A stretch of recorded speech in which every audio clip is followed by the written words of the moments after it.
Hey guys, Dion here with your Guitar Academy. So in this lesson, we're going to take a look at some embellishments that we can use in conjunction with these minor caged chords that we looked at in the previous lesson. And we're also going to look at how they correspond with our pentatonic boxes. So grab a guitar and let's have a go.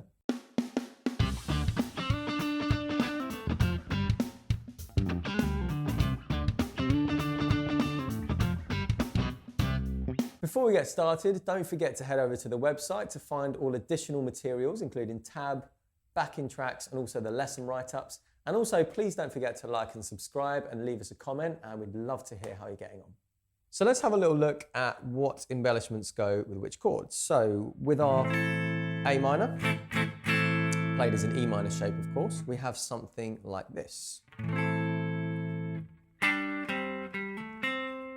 once again.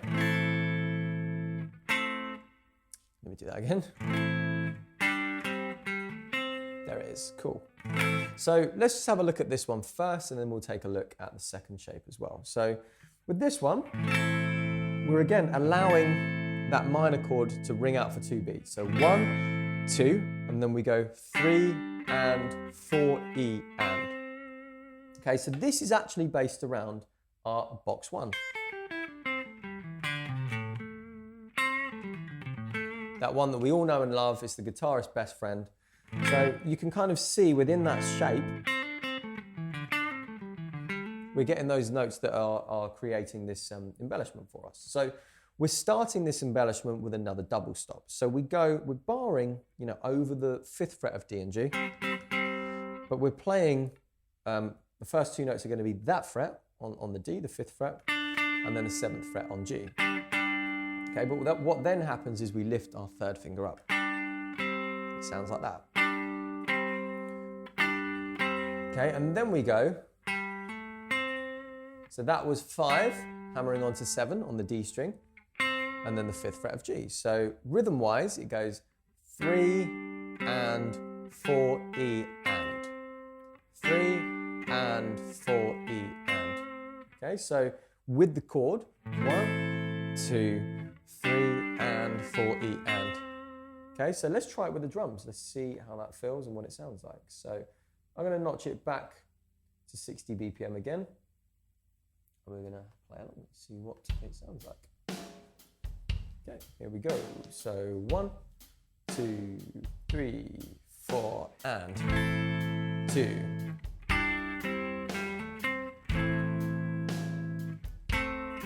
Oh, wrong embellishment. Let's do that again.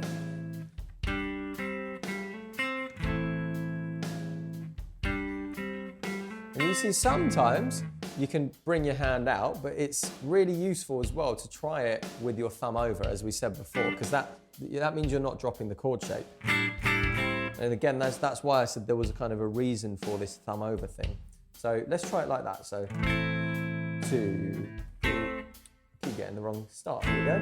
2.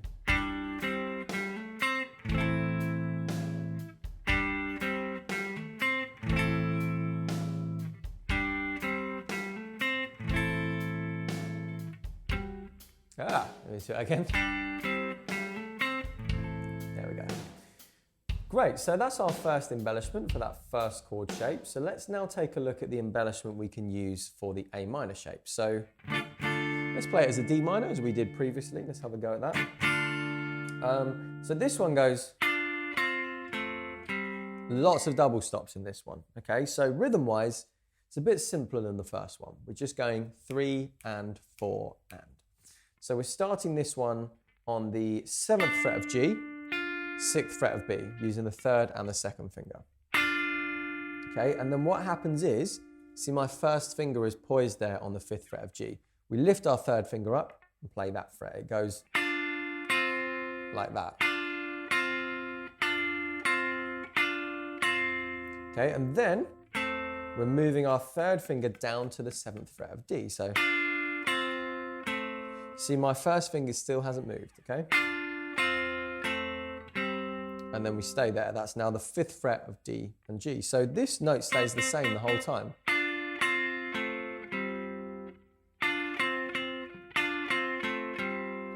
Okay, so you may have noticed as well, this is corresponding to box number 4 of our pentatonic scale shapes.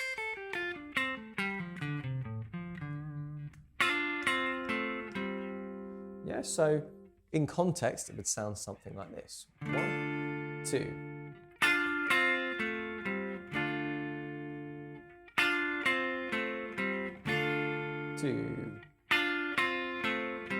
Again, if you want to add a bit more flair, a bit more of a flourish, you can hammer on if you like, and pull off. But as always, it sounds just as good if you just play it exactly as it's notated. So let's hear the 2 back to back and see what they sound like. So it sounds something like this. 1, 2, 4. So my counting's all over the place. Let's try that again. 2, 3, 4. 1, 2, 3, 4. 1, 2, 3, 4.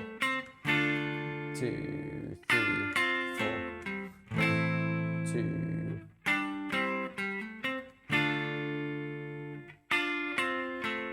Now with the drums, let's have a little listen and see what it sounds like. And 1, 2, 3, 4, and.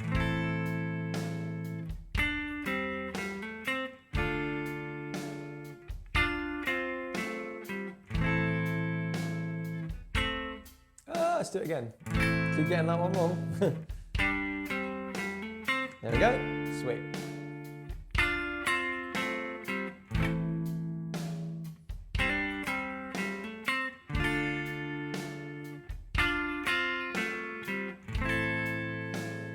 Okay, so those are the 2 minor embellishments, and similar to the major ones, as we said before, anytime you see those chords, you know, you can use those embellishments. They go hand in hand with those shapes. So let's have a little recap for this unit. So what we've got here is we've got a bunch of major and minor caged shapes that John Frusciante loves to use in his playing, as well as some examples of some really cool embellishments that you can use in context and to just kind of get your foot in the door with this sort of stuff. So get comfy with that. I think what might be a cool idea actually now is if I just try and play through the previous chord progressions. So remember we had our A minor, D minor, G major, C. And if I apply the embellishments that we had, and maybe even a couple of other embellishments based around the scale, I'll just have a little jam and you can kind of see what it can sound like. So check this out. I'll stick to, in fact, no, I'll up the tempo a tiny bit. Let's go up to maybe 75. So let's see if I can remember all these embellishments. 1, 2, 3, 4.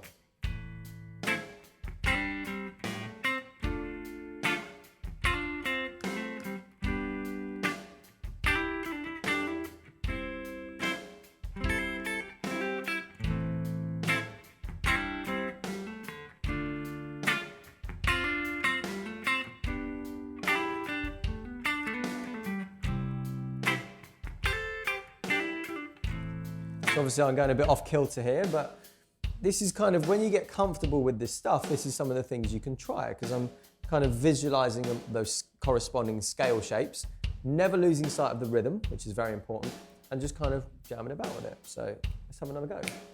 3, 4, and.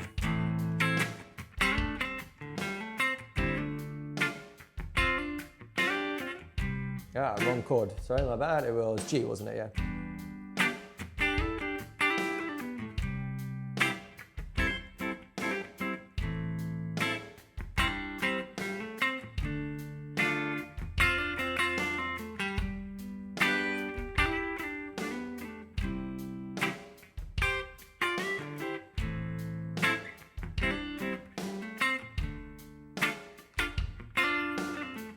Ah, I keep going for the C there.